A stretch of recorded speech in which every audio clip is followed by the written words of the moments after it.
ಬಾಗಲಕೋಟೆ ಜಿಲ್ಲೆ ತಾಲೂಕಾ ಆಡಳಿತ ವತಿಯಿಂದ ದಿನಾಂಕ ಮೇ 27, 2026 ರಂದು ಅಪರಾಹ್ನ 12 ಗಂಟೆಗೆ ಪ್ರಾಕೃತಿಕ ವಿಪತ್ತು ನಿರ್ವಹಣೆಯ ಪೂರ್ವಭಾವಿ ಸಭೆಯು ತಾಲೂಕಾ ನೋಡಲಾಧಿಕಾರಿಗಳಾದ ಮಲ್ಲನಗೌಡ ಬಿರಾದಾರರ ಅಧ್ಯಕ್ಷತೆಯಲ್ಲಿ ಹಾಗೂ ತಾಲೂಕಾ ಪಂಚಾಯತ ಕಾರ್ಯನಿರ್ವಾಹಕಾಧಿಕಾರಿ ಮುರಳೀಧರ ದೇಶಪಾಂಡೆ ಹಾಗೂ ಉಪತಹಶೀಲ್ದಾರರಾದ ಮಹೇಶ ಸಂದಿಗ್ವಾಡರ ಉಪಸ್ಥಿತಿಯಲ್ಲಿ ತಹಶೀಲ್ದಾರ ಕಾರ್ಯಾಲಯದ ಸಭಾಂಗಣದಲ್ಲಿ ಜರುಗಿತು.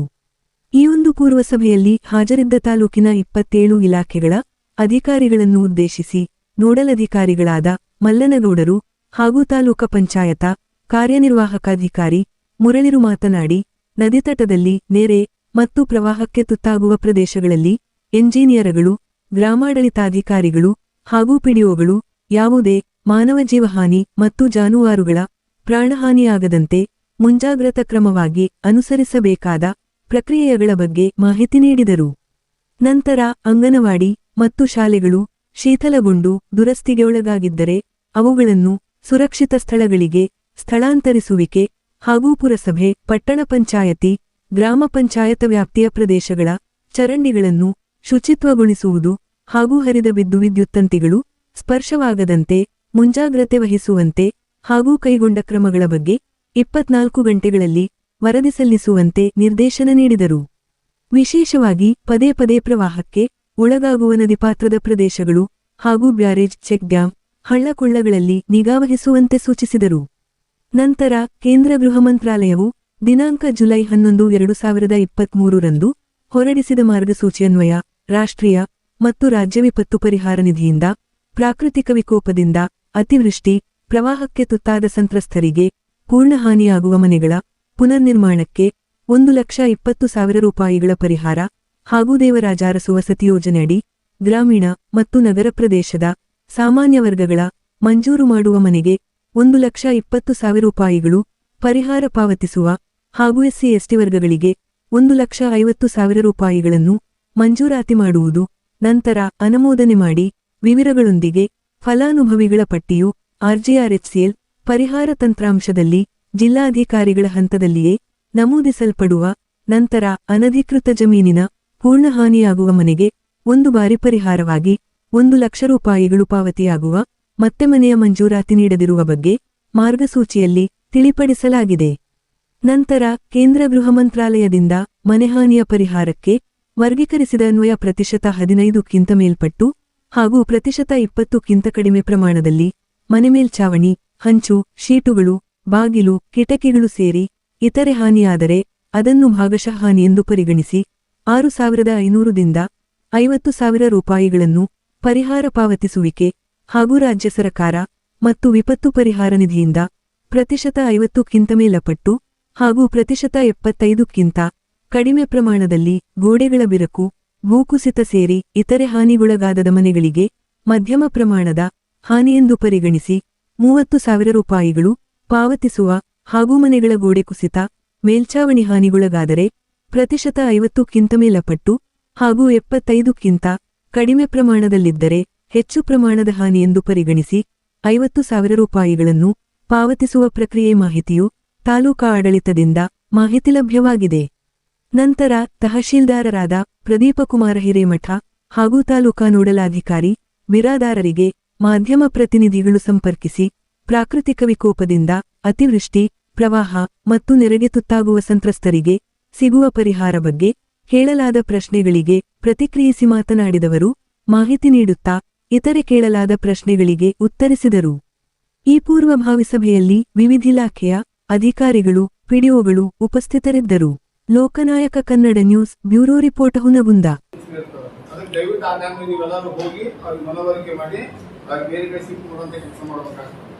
ಆಮೇಲೆ ಮನೆ ಬಿದ್ದವಾಗ ಅವ್ರ ಅಪ್ಲಿಕೇಶನ್ಸ್ ಕೊಟ್ಟ ಕೂಡಲೇ ಲಾಸ್ಟ್ ಟೈಮ್ ಎಲ್ಲರೂ ಏನ್ ಮಾಡಿದ್ರಂಗ 3 ಮಂದಿದೊಂದು ಸಮೀಕ್ಷಾ ತಂಡ ಇತ್ತು. ನಮ್ಮ ಗ್ರಾಮಾಡಳಿತಾಧಿಕಾರಿ, ಪಂಚಾಯತಿ ಮತ್ತು ಒಬ್ಬ ಇಂಜಿನಿಯರ್ 3 ಮಂದಿ ಕೂಡ ಒಂದು ವ್ಯಾಲ್ಯೂಯೇಷನ್ ಮಾಡಿಕೊಟ್ರೆ ಆ ಪ್ರಪೋಸಲ್ ಅನ್ನು ಸರ್ಕಾರ ಮಂಡಳಿಗೆ ನಿಯಮ ಪ್ರಕಾರ ಅವರಿಗೆ ಪರಿಹಾರ ಕೊಡ್ಲಿಕ್ಕೆ ಅವಕಾಶ ಆಯ್ತು. ಇವು 3 ಬೇಜಾರ್ ಜೊತೆಗೆ ಏನಾಗ್ತದೆ, ಇನ್ನೊಂದು ಏನಾಗ್ತಂದ್ರೆ ರೈತರಿಗೆ ಸಂಬಂಧಪಟ್ಟಂತ ಭೂಮಿಗಳು, ಅದು ನೀರಾವರಿ ಭೂಮಿ ಇರ್ಬೋದು, ಒಣಬೇಸಾಯ ಇರ್ಬೋದು, ಆ ಜಮೀನ್ದಾಗ ಅವ್ರು ಬೆಳೆದಂತ ಬೆಳೆಗೆ ಮಳೆ ಬಂದು ನೀರು ನುಗ್ಗಿ ಹಾನಿ ಆಗ್ತದೆ. ಆ ಹಾನಿ ಆಗಿದ್ದು ಕೂಡ ನಮ್ಮ ಕಂದಾಯ ಇಲಾಖೆ ಸಿಬ್ಬಂದಿ ಅದಕ್ಕೆ ಮಾಡ್ತಿದ್ದು ಸಂಬಂಧಪಟ್ಟ ಇಲಾಖೆಯವರು ಅದನ್ನು ಅಟೆಂಡ್ ಮಾಡ್ತಿದ್ದು. ಅದ್ರ ಜೊತೆಗೆ ನಮ್ಮ ಪಂಚಾಯತ್ ಕೂಡ ಅವ್ರಿಗೆ ಎಲ್ಲರಿಗೆ ಹೆಲ್ಪ್ ಮಾಡಿ ಮತ್ತೆ ಒಂದು ಟೀಮ್ ವರ್ಕ್ ಆಗಿ ಈಗೇನು 2-3 ತಿಂಗಳ ಬರುವ ಆಗಸ್ಟ್ ತನ ಯಾವುದೇ ರೀತಿ ನಮ್ಮ ತಾಲೂಕಿನಾಗ ಮಳೆಯಿಂದ ಹಿಂಗಾತ ಅಂತೇಳಿ ಮಾಧ್ಯಮಗಳ ಮುಂದೆ ಆಮೇಲೆ ಬೇರೆಯವ್ರ ಕಡೆ ಜನರ ಕಡೆಯಿಂದ ಅನ್ಸೋದು ಬೇಡ ಅಂತ ವಿನಂತಿ ಮಾಡ್ಕೊತೀನಿ. ಇದಕ್ಕೆ ಸಂಬಂಧಪಟ್ಟಂತ ತಮ್ಮ ಸಲಹೆ ಸೂಚನೆಯನ್ನು ಕೊಡಬಹುದು. ಆಮೇಲೆ ಚಿತ್ರಗಿ ಬೆಳಗಲ್ ಸರ್ ತಾವು ಸರ್ ತಮ್ಮ ಹಾಕಿದ್ದಾರೆ ಸರ್. ಆಮೇಲೆ ರಕ್ತಸಿ ಹಿರೇಬರೋಗಿ ಸರ್ ಪಶು ಸಂಗೋಪನೆ ಇವು ಸರ್ ಇಡಿ ಸರ್. ಆಮೇಲೆ ನಾಗೂರು ಅಮರಾವತಿ ಸರ್ ECM ಕಲ್ಯಾಣಾಧಿಕಾರಿಗಳು sir. Next sir Hiremagi Aivali BO sir. Next Munnur Hirebalagavi ಹಿರಿಯ ತೋಟಗಾರಿಕೆ ಇಲಾಖೆ ಹುಡುಗರು ಸರ್. ಆಮೇಲೆ ಸುಳಿ ಬಾವಿ ದಣ್ಣೂರು ಸರ್ ಸಹಾಯಕ ಆರೋಗ್ಯ ಅಭಿಯಂತರು ಪಂಚಾಯತ್ ರಾಜ್ ಇಲಾಖೆ ಹುಡುಗರು sir. Next Marola Hoovinahalli sir CDPO sir. ಅವ್ರಿಗೆ ಬಿಂಜವಾಡಿಗೆ ಕಾರ ಪಂಚಾಯತ್ ಹುಡುಗರು ಸರ್. ಆಮೇಲೆ ಗಂಜೆಹಾಳ APMC ಹುಡುಗರು ಸರ್. ಈ ರೀತಿ ನಾವು ಗ್ರಾಮ ಪಂಚಾಯತ್ ಮಾಡ್ತಾರೆ ಮಾಡಿ ಆದೇಶ ಮಾಡಿದ್ದೀವಿ. ಗ್ರೂಪ್ನಲ್ಲಿ ಕೂಡ ಶೇರ್ ಆಗಿದೆ ಸರ್. ಸ್ವಲ್ಪ ಅನುಕೂಲ ಗ್ರೂಪ್ ಶೇರ್ ಮಾಡಿದರೆ ಅನುಕೂಲ ಆಗುತ್ತೆ ಅನ್ನೋ ಒಂದು ಆಗುತ್ತಿರುವುದರಿಂದ ಮಲಪ್ರಭಾ ನದಿ ತುಂಬಿ ಹರಿತಿತ್ತು ಸರ್. ಆ ಒಂದು ಸಂದರ್ಭದಾಗ ಪ್ರವಾಹ ಬಂದಾಗ ಅಥವಾ ಮತ್ತೆ ಹೆಚ್ಚು ಮಳೆ ಆದಾಗ ನಮ್ದೇನ ಇವು ಅದಾವ ಸರ್, ಅವು ಬ್ಯಾರೇಜ್ಗಳದಾವಲ್ಲ ಸರ್. ನಮ್ದು ಸ್ಟಾರ್ಟ್ ಆಗೋದು ಐವಳ್ಳಿ ನಿಪುಣದಿಂದ ಸ್ಟಾರ್ಟ್ ಆಗುತ್ತೆ ಸರ್. ಅವು ಬ್ಯಾರೇಜ್ಗಳದ್ದು ಗೇಟ್ ತೆಗಿಬೇಕು ಸರ್. ಅದನ್ನ ಸ್ವಲ್ಪ ಇಲಾಖೆಯವರಿಗೆ ತುರ್ತು, ಯಾಕಂದ್ರೆ ಹೋದ್ಸಲ ಒಂದು ಘಟನೆ ಆಯ್ತು ಸರ್, ಬೇರ್ನಾಳ ಹತ್ತಕ್ಕೆ ಒಂದು ಘಟನೆ ಆಯ್ತು ಸರ್, ಮಣ್ಣು ಹೋದ್ ಸರ್. ಅದಕ್ಕೆ ಅದೊಂದು ಇಲಾಖೆಯವ್ರಿಗೆ ಸ್ವಲ್ಪ ಅಡ್ವಾನ್ಸ್ ಹೇಳಿದ್ರೆ ಅನುಕೂಲ ಆಗುತ್ತೆ ಸರ್.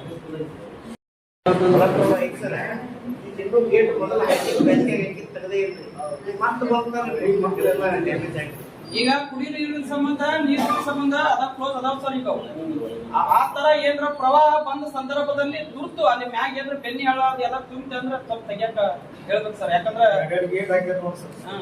ಈ ಕುಡಿ ನೀರಿನ ಸಂಬಂಧ ಎಲ್ಲಾ ಕಡೆ ಹಾಕ್ಯಾರ ಸರ್. ವರ್ಕ್ ನಡೆದತ್ರಿ, ಕುಡಿ ನೀರಿನ ಸಂಬಂಧ ಹಾಕ್ಯಾರ ಸರ್.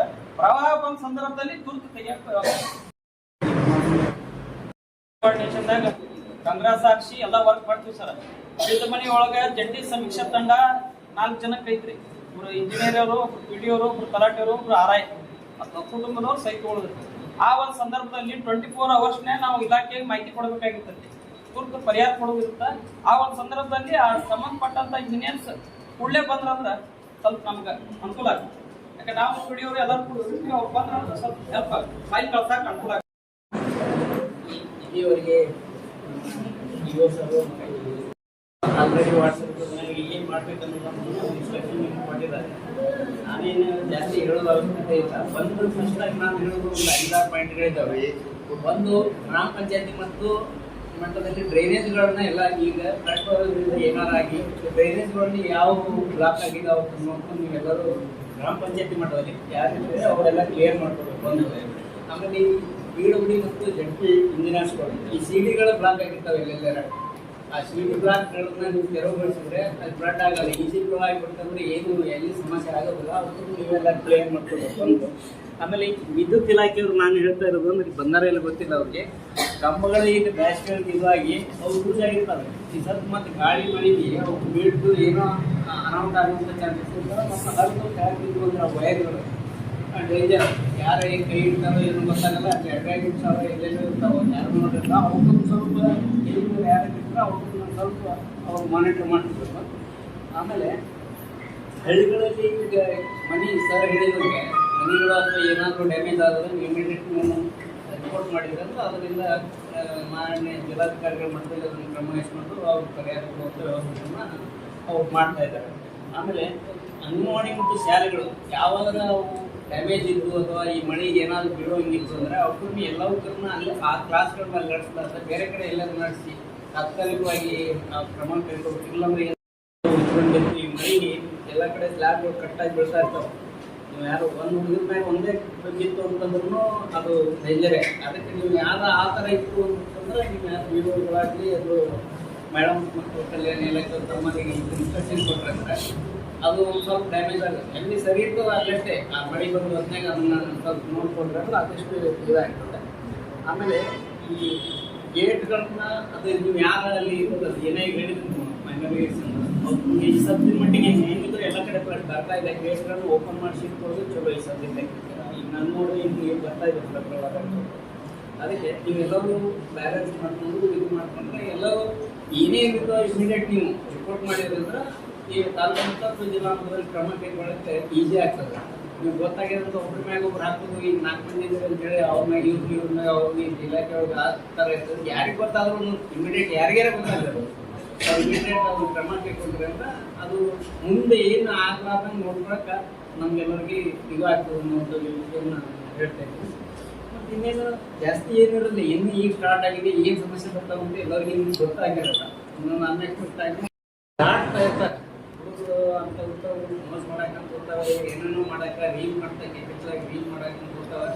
ಅವಕ್ಕೂ ಸ್ವಲ್ಪ ನೀವು ಜಾಗ್ರತೆ ವಹಿಸಿ ಅದೇನಾದ್ರೆ ಡಂಗೂರ ಸಾಲಕ್ಕೆ ಸಾಧ್ಯ ಆದರೆ ಗ್ರಾಮ ಪಂಚಾಯತಿ ಮಟ್ಟದಲ್ಲಿ ಅಲ್ಲಿ ಸೈಡ್ ಇದ್ದಲ್ಲಿ ಹುಡುಗರಿಗೆ ಅದು ನೀವು ಮಾಡಿರೋದು ಅದನ್ನು ಸ್ವಲ್ಪ ಪ್ರಿಕಾಷನ್ಸ್ ನೀವು ಮಾಡ್ಬೋದು ಅಲ್ಲಿ ಆ ವಿಷಯದಲ್ಲಿ. ಆಮೇಲೆ ಇದು ಬೆನ್ನಿಗೆಂದು ಅವ್ರು ಏನು ರೈತರು ರಿಸೆಪ್ಷನ್ ಕೊಡ್ತಿರ್ತಾರೋ ಅವ್ರು ಹಂಗೇನು ಸಮಸ್ಯೆ ಇದ್ರೆ ಅವ್ರನ್ನೂ ಒಂದು ವ್ಯವಸ್ಥೆ ಮಾಡ್ಕೋಬೇಕು.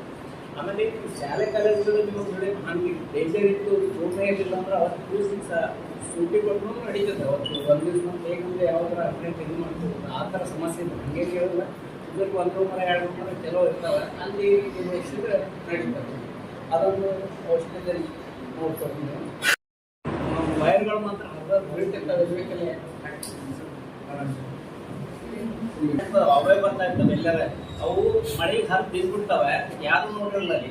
ಸುಮ್ಮನೆ ಹೋಗ್ಬೇಕು, ಹಣರಾಗಲಿ ಮನುಷ್ಯರಾಗಲಿ ಕೈ ಹಿಡ್ಕೊಂಡ್ರೆ ಹೋಗ್ಬಿಡ್ತಾರೆ. ಇವು ನೋಡಿರಲ್ಲ ಯಾರು ಸ್ವಲ್ಪ ಅಂತಾರೆ ಏನಾದ್ರು ಇದು ಅಂದ್ರೆ ನೀವು ಇಮಿಡಿಯೇಟ್ ಹಾಕೊಂಡು ವ್ಯವಸ್ಥೆ ಮಾಡ್ಕೊಂಡು ಅಥವಾ ಮುಂಚಿತವಾಗಿ ನೀವು ಆ ಥರ ಕಂಡು ಇದು ಮಾಡಿದ್ರೆ ಆಮೇಲೆ ವಿಡಿಯೋಗಳು ಅವ್ರು ಏನು ರಿಪೋರ್ಟ್ ಮಾಡಿದ್ರೆ ಅವ್ರಿಗೆ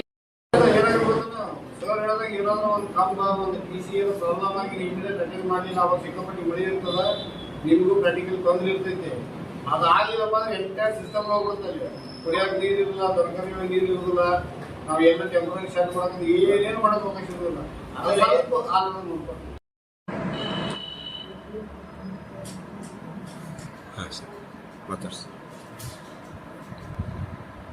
ಸರ್, ವಿಪತ್ತು ನಿರ್ವಹಣೆ ಸಂದರ್ಭದಲ್ಲಿ ಏನಾದ್ರು ಪ್ರಾಣ ಹಾನಿ ಆಯ್ತಂತಂದ್ರೆ ಮತ್ತು ಭಾಗಶಃ ಮನೆ ಹಾನಿ ಆಯ್ತಂದ್ರೆ ಪೂರ್ಣ ಪ್ರಮಾಣ ಆಯ್ತಂದ್ರೆ ಅದಕ್ಕೆ ಎಷ್ಟು ಪರಿಹಾರ ಕೊಡ್ತೀರಿ? ಅದ್ರ ಬಗ್ಗೆ ಸ್ವಲ್ಪ ಮಾಹಿತಿ ಕೊಡಿ ಸರ್. ಈಗಾಗಲೇ ಈ ವರ್ಷದ್ದು 2026 ಮಳೆಗಾಲ ಪ್ರಿಕಾಷನರಿಯಾಗಿ ನಮ್ಮ ತಾಲೂಕಿಗೆ PRD ಡಿಪಾರ್ಟ್ಮೆಂಟ್ ಎಕ್ಸಿಕ್ಯೂಟಿವ್ ಇಂಜಿನಿಯರ್ ಸಾಹೇಬರು ನೋಡುವ ಸರ್ ಅವರ ಅಧ್ಯಕ್ಷತೆಯಲ್ಲಿ ಒಂದು ಸಭೆಯನ್ನು ನಾವು ಮಾಡಿಕೊಂಡಿದ್ದೇವೆ. ಅದಕ್ಕೆ ಪೂರ್ವ ಸಿದ್ಧತೆ ಏನಾಗಬೇಕು ಅಂತೇಳಿ ಮೆಟ್ರಾಲಜಿ ಡಿಪಾರ್ಟ್ಮೆಂಟ್ ಪ್ರಕಾರ ಈ ವರ್ಷ 92% ಮಳೆಯಾಗಬಹುದು ಅಂತ ಹೇಳಿದ್ದಾರೆ. ಅಂತ ಹೇಳಿದ್ದಾರೆ. ಬಹುಶಃ ಮಳೆ ಜಾಸ್ತಿಯಾಗಿ ಬರಲಿಕ್ಕಿಲ್ಲ. ಆದರೂ ಕೂಡ ನಾವು ಯಾಕಂದರೆ ಮಲಪ್ರಭಾ ನದಿ ಬರ್ತಿದೆ, ಈ ಮೇಲಿನ ಭಾಗದಲ್ಲಿ ಮಲಪ್ರಭಾ ನದಿಯ ಮೇಲ್ಗಡೆ ಭಾಗದಲ್ಲಿ ಜಾಸ್ತಿ ಮಳೆ ಆದರೆ ನೀರು ಹರಿಯೋದು ಜಾಸ್ತಿ ಬಂತು, ಅವಾಗಲೂ ಕೂಡ ಫ್ಲಡ್ ಆಗುತ್ತೆ. ಹೀಗಾಗಿ ನಾವು ಪೂರ್ವಸಿದ್ಧತೆ ಮಾಡ್ಕೊಳ್ಳೋಣ ಒಂದು ಸಭೆಯನ್ನು ನಾವು ಮಾಡಿ ತಾವು ಕೇಳಿರೋ ಪ್ರಶ್ನೆ ಏನಿದೆ ಅದಕ್ಕೆ ಸರ್ಕಾರ ಒಂದು ಇದಾಗಿದೆ, ಸರ್ಕ್ಯುಲರ್ ಇದೆ. 15% ಆದರೆ ಎಷ್ಟು, 15 to 50% ಆದರೆ ಎಷ್ಟು, 50 to 75% ಆದರೆ ಎಷ್ಟು, ಅಬೌವ್ 75% ಅಂತ ಇದೆ ಕ್ಲಿಯರ್ ಗೈಡ್ಲೈನ್ಸ್. ಅದಕ್ಕೆ ಕಾಪಿ ಬೇಕಾದ್ರೆ ಕೊಡ್ತಾರೆ. ಅಲ್ಲ, ಈಗ ನಿಮ್ಗೆ ಗೊತ್ತಿಲ್ಲ ಸರ್ ಅದು ಎಷ್ಟು ಪ್ರಮಾಣ ಐತೆ ಅನ್ನೋದು ಕಾಪಿಯನ್ನು ಕೊಡ್ತೀರಾ ಸರ್? ಈ ಬಾರಿ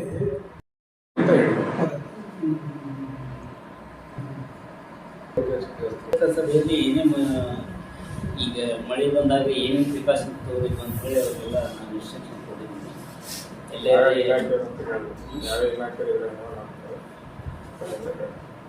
ಈಗೇನ ಪ್ರತಿಯೊಂದು ಗ್ರಾಮ ಪಂಚಾಯತಿಗೂ ಅಲ್ಲಿ ಒಂದು ಟೀಮ್ ಮಾಡಿದ್ದಾರೆ.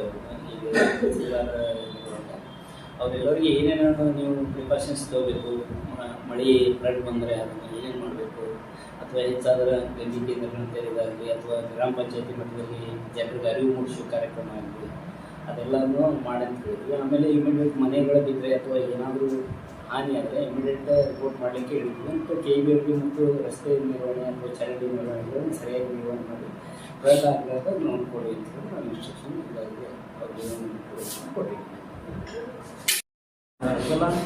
ಅಲ್ರಿ, ನೆರೆ ಪ್ರವಾಹ ಬಂತಂದ್ರೆ ಅದ್ರ ಬಗ್ಗೆ ಇಲ್ಲೇನ್ರಿ ಸರ್? ಇದು ಸಭೆ ಮಳೆದ ಅಷ್ಟೇ ಐತೇನ್ರಿ ಸರ್? ನೆರೆ ಪ್ರವಾಹಕ್ಕೆ ಎರಡು ಪ್ರವಾಹಕ್ಕೆ ಮಳೆದು ಎರಡು ಮಳೆ ಪ್ರವಾಹ ಅಂದ್ರೆ ಮೇಲೆ ಆಯ್ದರೂ ನಮ್ಗೆ ಆಗ್ತದೆ. ಕೃಷ್ಣ ಮತ್ತು ಮಲಪ್ರಭಾ ಎರಡು ಹರಿತಾ ಇರೋದ್ರಿಂದ ಹಂಗೆ ನೀರು ಪಡೆದು ಅಲ್ಲಿನೂ ನದಿ ದಂಡೆಯಲ್ಲಿ ಸ್ವಲ್ಪ ಅಲ್ಲಿ ಯಾರಿಗೆ ಪ್ರಿಕಾಷನ್ಸ್ ಯಾರು ಹೋಗ್ಲಾರ್ದಂಗೆ ದಂಡು ಸಾಧಿಸಿ ಬೆಳೆದಿರಿ ಗ್ರಾಮ ಪಂಚಾಯತ್ ಮಟ್ಟದಲ್ಲಿ ಪ್ರಮುಖವಾಗಿ ಇವತ್ತು ಯಾವ ಇಲಾಖೆ ಅಧಿಕಾರಿಗಳು ಎಲ್ಲ ಇಲಾಖೆಗಳು ಅದಕ್ಕೆ ಇಲಾಖೆ ಯಾವ ವಿಪತ್ತು ನಿರ್ವಹಣೆಯಲ್ಲಿ ಈಗ ಸಮಸ್ಯೆ ಆದವ್ರಿಗೆ ಸರ್ ಪ್ರಾಣ ಹಾನಿ ಆತಂದ್ರೆ ಅವ್ರಿಗೆ ಎಷ್ಟು ಕಾಲಾವಧಿ ಒಳಗೆ ಪರಿಹಾರ ಮುಟ್ಟುವಂತ ಅದು ಸರ್ಕಾರದ ಗೈಡ್ಲೈನ್ಸ್ ಏನಿದೆ ಅದರ ಪ್ರಕಾರ ಮಾಡ್ತೀವಿ. ಕಾಲಾವಧಿ ಎಷ್ಟು? 24 to 48 hours ರಿಪೋರ್ಟ್ ಮಾಡಬೇಕು ಅಂತ ಇದೆ. ಹ್ಞೂ ಸರ್, ಹ್ಞೂ ಸರ್. ಪ್ರಾಣಿ ಹಾನಿ ಇದೆಲ್ಲ ಅಂತೂ ನಾವು ಆಲ್ಮೋಸ್ಟ್ 48 hours ಪೇಮೆಂಟ್ ಮಾಡಿಸ್ತೀವಿ. ಅದೇ ಅವಧಿ ಒಳಗೆ ಆಗ್ತೈತೆ ಸರ್? ಹಾಂ ಸರ್, ಹಾಂ ಸರ್. ಆಮೇಲೆ ಮನೆ ಹಾನಿ ಏನಿರ್ತದೆ ಅದನ್ನ ನಾವು ಪರ್ಸೆಂಟೇಜ್ ತಿಳಿಸ್ಕೊಳ್ಳೋಸ್ಕರ ಒಂದು ವಾರ ಹಂಗೆ ಟೈಮ್ ತಗೋತೀವಿ. ಅದಕ್ಕೊಂದು ಕಮಿಟಿ ಇದೆ, ಪಂಚಾಯತಿಯವರು, ನಮ್ಮ ಇಲಾಖೆಯವರು ಮತ್ತು ಇಂಜಿನಿಯರಿಂಗ್ ವಿಭಾಗ 3 ಜನ ಒಂದು ಸರ್ಟಿಫಿಕೇಶನ್ ಕೊಡ್ತಾರೆ ಎಷ್ಟು ಪರ್ಸೆಂಟೇಜ್ ಡ್ಯಾಮೇಜ್ ಆಗಿದೆ.